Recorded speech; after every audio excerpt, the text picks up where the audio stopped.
नमस्कार मित्रांनो, अभ्यासवाणी या चॅनलवर तुमचं स्वागत आहे. अभ्यासवाणी रोज अभ्यास रोज प्रगती.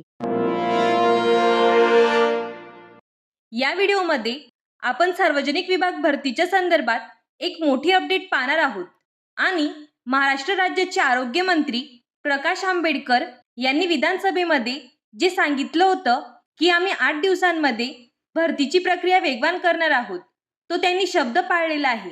आणि त्यांनी जेव्हापासून विधानसभेमध्ये सांगितलं होतं तेव्हापासून भरतीला वेग आलेला आहे, म्हणजे जाहिरात राहण्यास वेग आलेला आहे. प्रत्येक जिल्ह्यातील रिक्त जागांची माहिती त्यांनी मागवलेली आहे आणि आता काल एक नवीन परिपत्रक काढून माहिती दिलेली आहे की जर काही आकृतीबंध आहे, म्हणजे जाहिरात काढण्याची जी पूर्वतयारी आहे ती सुरू करा. त्या संदर्भातच माहिती आपण या व्हिडिओमध्ये पाहणार आहोत. आणि मी तुम्हाला स्पष्टपणे सांगते की गट क आणि गट ड दोन्ही जाहिराती प्रसिद्ध होणार आहेत, त्यामुळे आनंदाची बातमी आहे. तयारीला लागा, अभ्यास सुरू ठेवा.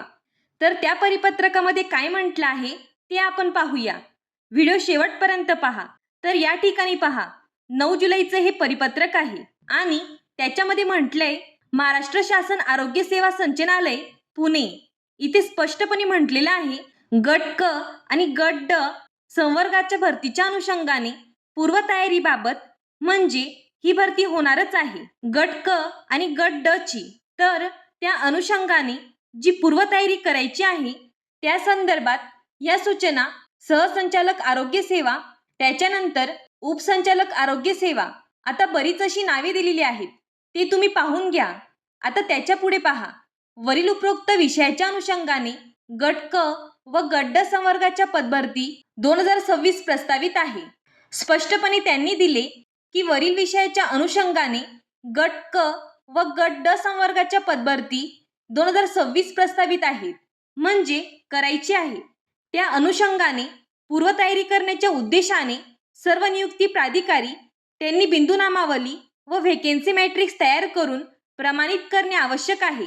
यास्तव आपणास कळवण्यात येते की आपले कार्यालयाचे अधीनस्थ गट क व गट ड मधील सर्व संवर्गाची बिंदूनामावली व व्हेकन्सी मॅट्रिक्स व पेसा व नॉन पेसा प्रमाणे तयार करून मागासवर्गीय कक्षाकडे दिनांक 13/7/2026 पर्यंत सादर करण्याची कार्यवाही करावी.